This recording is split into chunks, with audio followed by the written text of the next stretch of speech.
राम नारायण राम, राम नारायण राम, राम नारायण राम। हमारे शास्त्र में जो कुछ है, अगर उसकी बात करें तो शास्त्र में जो बात है या उसकी जो व्याख्या है, व्याख्या करने वालों ने जो व्याख्या की है, उसमें से अधिकांश हमारे जीवन मार्ग पर हर क्षण बाधाओं के अतिरिक्त और कुछ नहीं है। हमारी गति बाधाओं के बीच ही है। हमारे प्रचलित शास्त्रों के तत्व में अनेक अच्छी बातें हैं, लेकिन भगवान के बारे में ऐसा कोई तत्व नहीं है।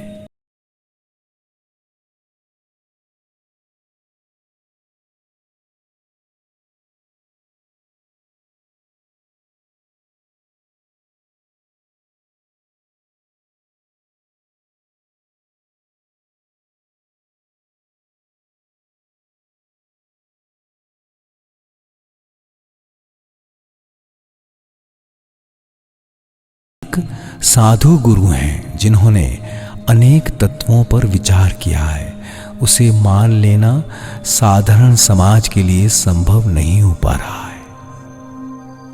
बहुत से लोगों ने भारी भाषा का प्रयोग कर बड़ी बड़ी बातें की हैं, जिनमें भाव तो है, पर विषय वस्तु के बारे में सोचने पर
और तुम जो कुछ कर रहे हो प्रकृति के नियम के अनुसार ही कर रहे हो।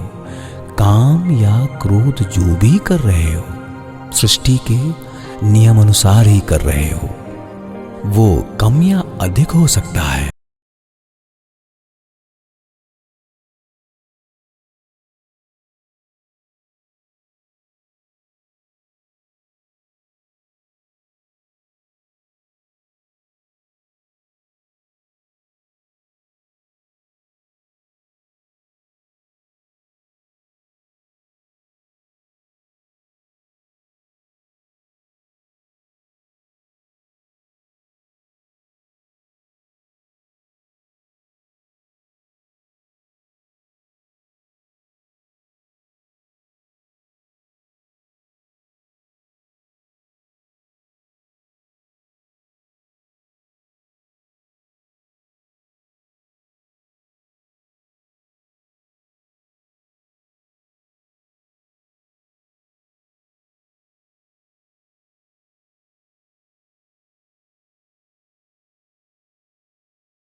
पास जो हाथ पैर हैं उसी तरह वेद भी एक अंग बनकर आगे आया है, जिससे विश्व के सुर को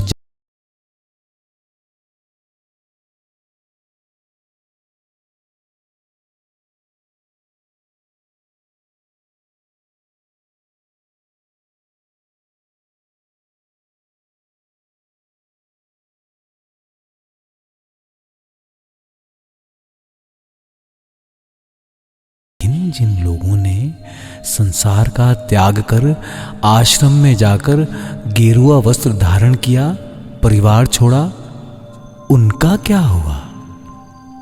वो भी इस प्रपंच से बाहर नहीं निकल पा रहे। उनके अंदर भी ये सब विद्यमान है। खाना पीना इंद्रियों के द्वारा तथा अन्य आवश्यकताएं जब बनी हुई हैं तो ये सब भी बना हुआ है। सबने बहुरूप बना रखा है। हमें इन्हें दूर करना होगा। जो प्रत्यक्ष चैतन्य है, जिसमें स्पंदन है, उन्हें ढककर हर प्रकार से समाज को ढककर रखने की कोशिश करते हैं। सूर्य की शक्ति से ही मेघ की उत्पत्ति होती है और सूर्य ने अपनी शक्ति से ही अपने को ढक रखा है। बीच बीच में मेघ ये आवरण बनाते हैं। वो भी सूर्य की इच्छा से ही होता है। सूर्य की इच्छा से, मेघों की छतरी से जिस प्रकार सूर्य ढक जाता है,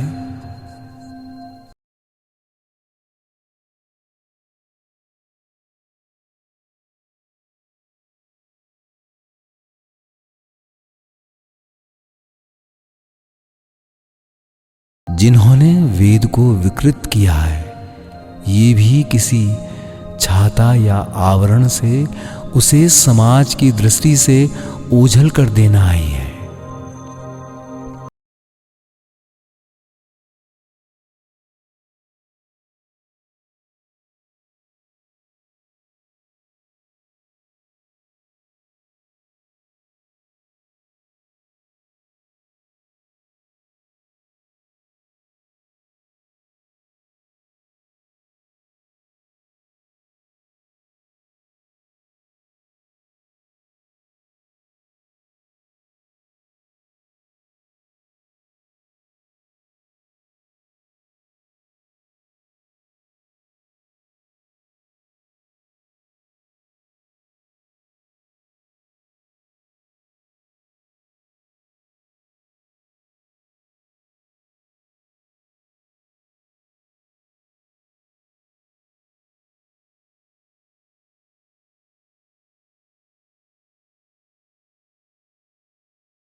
इसलिए सब कुछ समाप्त हो जाएगा, उसे संभालना होगा।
विवेक, विचार, ज्ञान उनके अंदर से निकलने लगा।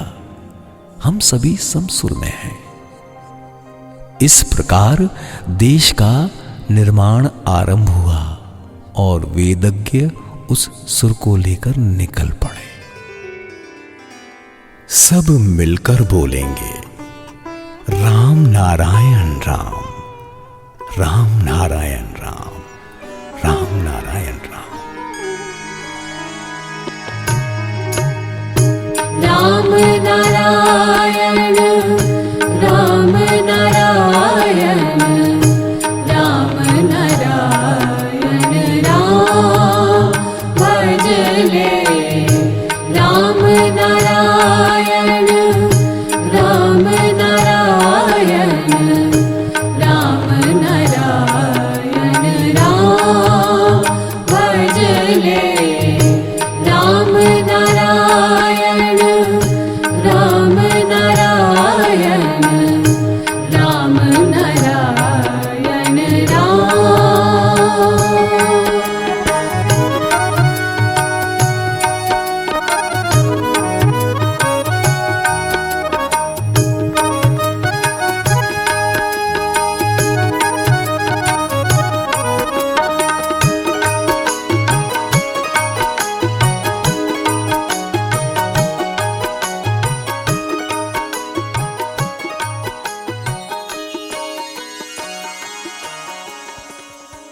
जीव से कहा, तुम लोग आकाश में विराज कर रहे हो, आकाश से ही सृष्टि हुई है, आकाश से ही आरंभ हुआ है और आकाश में ही लीन हो जाना है। तुम आकाश में ही हो, पृथ्वी भी आकाश में ही है, तुम भी उसी मार्ग पर हो। इससे पतन भी नहीं है, उत्थान भी नहीं है, ऊपर भी नहीं है, नीचे भी नहीं। तुम महाकाश में, महाशून्य में विराज कर रहे हो, इसीलिए तुम मुक्त यंत्र लेकर आए हो। तुम मुक्त मंत्र को लेकर आगे बढ़ रहे हो। जिस प्रकार शीत, ग्रीष्म, वर्षा एक के बाद एक आते जाते रहते हैं, उसी तरह तुम भी पृथ्वी से आगे बढ़ रहे हो। पृथ्वी भी उसी मार्ग पर बढ़ रही है। इस संसार में एक के बाद दूसरा परिवर्तन हो रहा है। ना कोई जन्म लेता है, ना ही कोई मरता है। जन्म या मृत्यु जो कुछ देख रहे हो वो केवल भाषा में अभिव्यक्ति का एक तरीका है। इसलिए जिन्हें मरता हुआ देखते हो, जो जलकर राख हो जाते हैं, वो भी आकाश एवं वायु में पूंजीभूत होकर बने हैं। अंत जैसी कोई स्थिति नहीं है। वहां हर वस्तु का पुनः आविर्भाव होता है। इसी प्रकार सभी बार बार आते हैं और जाते हैं। जिसे मृत्यु कहते हो, वो भी तुम्हारे जीवन का एक परिवर्तन है। फिर से दर्शन, स्पर्शन और परिवर्तन, यही नियम है। एक बीज बो देने पर वो फैलता है, बीज मिट जाता है और एक वृक्ष का रूप ले लेता है। उसी वृक्ष से सहस्त्रों बीज उत्पन्न होते हैं। उन बीजों से पुनः वृक्ष निकलते हैं। वो बीज कहां गया? उससे अनेक रूप उत्पन्न हुए। उस बीज ने अनेक रूपों में जन्म लिया। शाखा, पत्ते, फूल, फल का रूप धारण किया और फिर से बीज बन गया। जो बीज तुमने बोया था, वही बीज हाथ में लेकर बैठे हो। जो बीज तुमने मिट्टी में गाड़ दिया था, उसे ही हाथ में लेकर कहते हो, यही तो मेरे माता पिता, बुआ, मौसी हैं। जो मात्रा लेकर आए हो, उस बीज के अंदर जो तेज सुर ध्वनि है, अगर तुम उसे उसी मात्रा में प्राप्त कर लो तो कहने को और कुछ रह ही नहीं जाता है। अगर 1, 2, 3, 4 की मात्रा पालो, वही रूप, वही गंध है। तुम कैसे कह सकते हो कि मेरे पिता नहीं थे? तुम्हारे माता पिता, भाई यही तो हैं। कब्र में डाल दिया गया तो क्या सब समाप्त हो गया? तुमने एक बीज बोया, उससे लाखों बीज उत्पन्न हुए। कोई कह रहा है कि मैं तुम्हारा पिता था, कोई कह रहा है कि मैं तुम्हारी मां थी। हाँ, ऐसा ही तो लग रहा है। दिमाग घूम जाता है, लेकिन रूप वही है, गंध वही है। जलकर राख हो गए। तुमने राख बनाकर जल में बहा दिया, लेकिन कहां बहाया? वो उड़कर आकाश, वायु और पृथ्वी से मिलकर उसके रंग में रंगकर कह रहे हैं, मैं तुम्हारा पिता था, मैं तुम्हारी मां थी। इस प्रकार जो अंग जिस ओर भी जाए वो पृथ्वी में मिलकर वायु बनकर मिट्टी बनकर उपस्थित है, तो वो व्यक्ति कहां गया? वो किस स्थिति में है? बीज के आकार में, सूक्ष्म आकार में, अणु परमाणु के आकार में, राख के आकार में रह जाता है। हमारे शरीर के आकार में जो कुछ है उसे अपनी इच्छा से विचारधारा के उस वर्ण को अपने वर्ण में गाड़ देने पर हम उसे निकाल कर ला सकते हैं, क्योंकि हमारा देह यंत्र उन्हीं विषय वस्तुओं से निर्मित है। केवल मेरा नहीं, सभी का देह यंत्र इन्हीं से बना है। इसलिए इस यंत्र को खोजना संभव है, वो आने के लिए बाध्य है, तो पकड़ में क्यों नहीं आता? आने पर क्या होता? अगर आ जाता तो हम जिस नियम में चल रहे हैं उसमें व्यतिक्रम होता, बाधा उत्पन्न होती। असंख्य माता पिताओं के आ जाने पर यहां अफरा तफरी मच जाती, यहां का आकर्षण शिथिल पड़ जाता। अगर लाखों माता पिता आ जाते, अगर लाखों पत्नियां आ जाती, तो यहां की पत्नी सिर पर हाथ मारकर परेशान हो जाती, आंखें उबल पड़ती। सभी अपना अपना अधिकार जमाने लगते और बाध्य होकर कहना होता कि चलो मैं भी तुम्हारे साथ चलता हूं।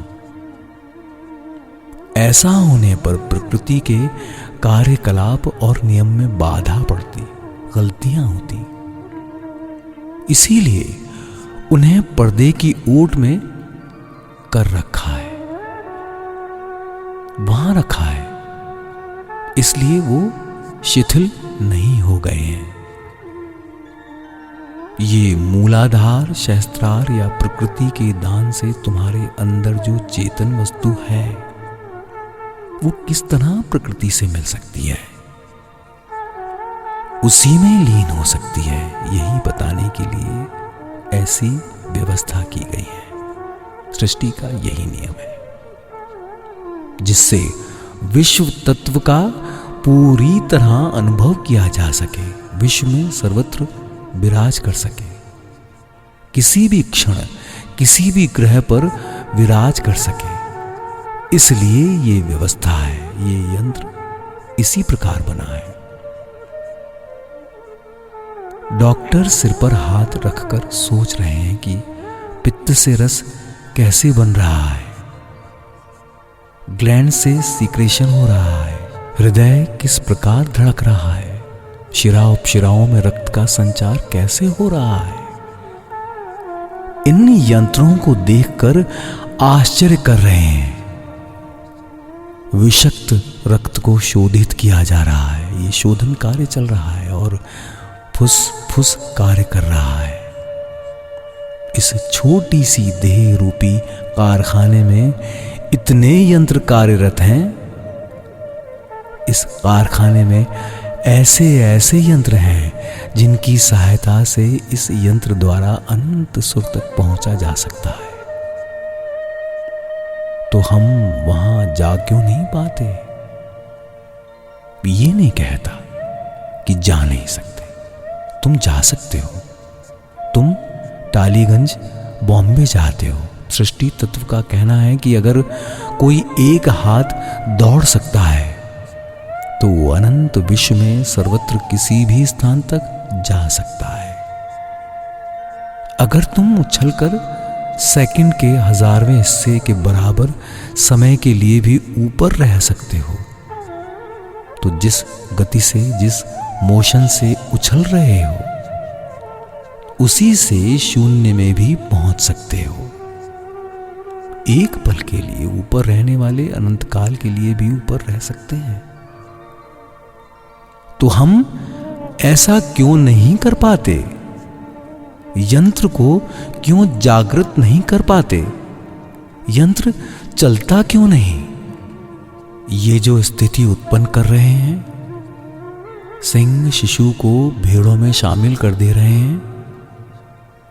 भेड़ों की संगत में रहकर सिंह भी भेड़ों जैसा बन गया है, पर उसका सिंहत्व तब भी नष्ट नहीं होता। सियार देखकर भेड़ों को भागते देख सिंह भी भागने लगता है। भेड़ों के दल में रहकर भेड़ बनने पर भी सिंह तो सिंह ही है। अगर उसे जगा दिया जाए तो वो भेड़ों को खाने लगेगा। हम भी संस्कारों में आबद्ध होकर इसी तरह भेड़ बन गए। हम काम से डरते हैं, प्रेम से भी डरते हैं, पर हम मुक्त अवस्था से आए हैं। हम मुक्त मंत्र से आए हैं। हमारे अंदर मुक्त मंत्र विद्यमान है, मुक्त सुर है। भेड़ बन गए हैं, लेकिन उस सिंह को जरा सा रक्त पिलाते ही उसका सिंहत्व जागृत हो उठेगा। हम संस्कारों के घेरे में पड़कर डूब उतरा रहे हैं। हमारे अंदर के मुक्त मंत्र, अगर मुक्ति की बात मिले तो हमारे अंदर भी वो भाव जागृत हो जाएगा। तब तुम देखोगे कि अपनी इच्छानुसार सर्वत्र विराज कर रहे हो, तब कोई परेशानी नहीं होगी। जो जा चुके हैं उनके पास जाकर उनसे बातें कर सकोगे, तब तुम्हारा रहना या ना रहना दोनों समान होंगे। तब दुख कैसा होगा?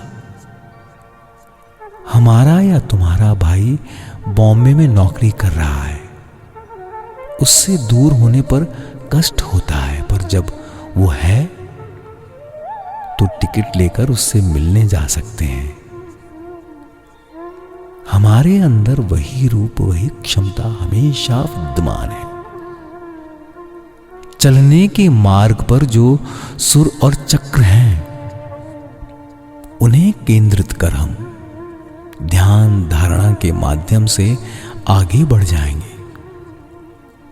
तुम तो सो रहे हो, तो सपने में बात कैसे करते हो? सपने में पेशाब क्यों नहीं करते? पता चलता है कि एक ऐसा यंत्र है जो सोए रहने पर भी अपना कार्य करता रहता है। इसी प्रकार हमारे अंदर एक ऐसी विषय वस्तु है जो हताशा निराशा की स्थिति में भी सक्रिय है। ये जो शक्ति हमारे अंदर कार्य कर रही है, वो सजग यंत्र, सजगता के मंत्र, सजगता की ध्वनि से कार्यरत है। एक दिन का शिशु मिठास का अनुभव कैसे करता है? उसके अंदर मिठास का अनुभव करने वाला यंत्र है, इसीलिए करता है। तुमने वेद मंत्र सुना है, वेद मंत्र गा रहे हो। ये वेद मंत्र सुनने के लिए ये केंद्र प्रतीक्षारत है। मूलाधार में, मणिपुर में स्वाद का यंत्र गर्भ अवस्था में है। जिह्वा इंतजार कर रही है, इसके लिए अलग मुंह और कान नहीं बनाने पड़ते। स्वाद का वो यंत्र आज भी मौजूद है। वो जिह्वा मुंह बंद किए हुए है, स्वाद मिलते ही ये बता देगी, उस स्वाद को समझ लेगी। यहां की बातों से उसका पेट नहीं भरता, अंदर की उस जिह्वा को ध्वनि सुर चाहिए, तत्व चाहिए। वो अनंत विश्व के सुर का अनुभव कर सकती है, ग्रहण करने पर भी उपलब्धि ना हो पाती। चूल्हा जलने पर काला धुआं निकलते निकलते सफेद धुआं निकलने लगता है। मैं इस काले धुएं के बारे में ही बता रहा हूं, जो कच्चे कोयले के जलने से निकलता है। हम जिस कोयले का प्रयोग करते हैं वो कच्चा नहीं, पका कोयला होता है। जिस कच्चे कोयले के बारे में बताया वो तब तक जलता है जब तक कच्चा धुआं निकलता है। जलते जलते सफेद धुआं दिखाई देता है।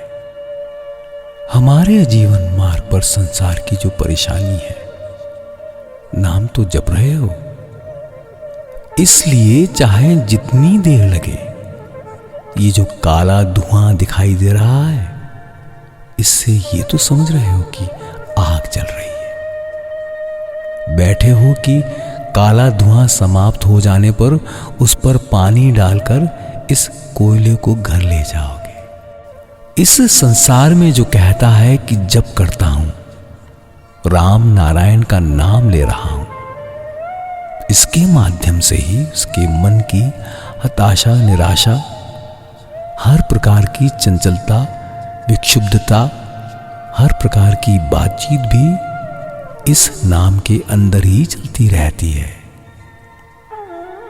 यानी काला धुआं निकल रहा है, विक्षुब्धता ही ये काला धुआं है। तुम्हारे अंदर जो आग जल रही है वो कैसे बुझेगी? संसार की हर प्रकार के पीड़ा और कष्ट जो भी हैं वो काला धुआं बनकर निकल रहा है, आग जल रही है, तभी तो ये हो रहा है। अगर ये नहीं होते तो आग भी समाप्त हो जाती, पर ये काला धुआं कब मिटेगा? वो धुआं क्या कर रहा है? ज्वाला यंत्रणा ने हमेशा घेरा डाला हुआ है और नाम ले रहे हो तो इसका अर्थ है कि आग जल रही है। मूलाधार से सहस्त्रार के जो केंद्र हैं उनमें आग जल रही है। ये धुआं उसी आग के जलने का संकेत है। जब तुम्हारे अंदर धुआं है तो तुम्हारे अंदर कुल कुंडलिनी केंद्र भी विद्यमान है। तुम्हारे अंदर स्फुरण का सुर है। सब कुछ कुल कुंडलिनी में ही है। ऐसा नहीं होता तो ये आग नहीं जलती। जब ये काला धुआं समाप्त होगा तो उससे अग्नि का स्फुरण होगा, जिससे सुर निकलेगा। अनंत के विभिन्न सुरों से जो होना है वही होगा। इसीलिए तुम सुर में चल रहे हो। तुम्हें निराश होने की कोई आवश्यकता नहीं है। इसीलिए वेद का कहना है कि तुम मुक्त कंठ से मुक्त वाणी का अभ्यास करो, जिसमें संकीर्णता की कोई गंध ना रहे, जो सीमाहीन देश की ओर चले। इसीलिए तुम्हारा मंत्र असीम भाव से भरा है।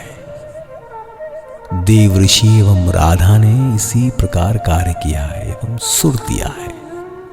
इसीलिए तुम भी राम नारायण राम का जप करो। तुम्हारे सामने वेद की जिस वाणी, जिस सुर को रखा है वो अति कठिन तत्व है। इसमें कोई मामूली बात नहीं है, पर हम साधारण बातों के माध्यम से ही उस दिशा में अग्रसर हैं। ये जान लो कि ये तत्व अनंत लोक से आया है। ये तत्व स्वच्छ एवं सूक्ष्म है। इसमें कोई मिलावट नहीं है। अपना कर्तव्य सही रखकर सब मिलकर स्थान स्थान पर इस नाम का प्रचार करो। जितना प्रचार करोगे उतनी ही प्रतिध्वनि आएगी। क्यों? प्रचार द्वारा ही नाम में निष्ठा उत्पन्न होती है। हर ओर नाम की बाड़ लगा दो, तैयार हो जाओ, क्योंकि समय बीतता जा रहा है। कोई किसी के लिए इंतजार नहीं करेगा, और करेगा भी। एक अन्य जगत में भेंट होगी। हर व्यक्ति एक अन्य जगत में आपस में मिलेंगे। इसलिए जब एक संपर्क में बंधे हैं, हम चिरयुग तक साथी बने रहेंगे। इसलिए तुम सर्वदा इसी सुर में पागल बने रहो। अपने कर्तव्य का उचित निर्वाह करो। कल सुखचर में कक्षा लगेगी। तुम सब अच्छी तरह मुंह धोना, साफ रहना, नशा मत करना, एक परिवार की तरह रहना, कोई किसी पर संदेह नहीं करेगा। तुम इस नाम में पागल बन जाओ। आज बस इतना ही, मैं थक गया हूं। राम नारायण राम। सब मिलकर बोलेंगे राम नारायण राम, राम नारायण राम, राम नारायण राम। राम नारायण राम नारायण राम नारायण राम भजले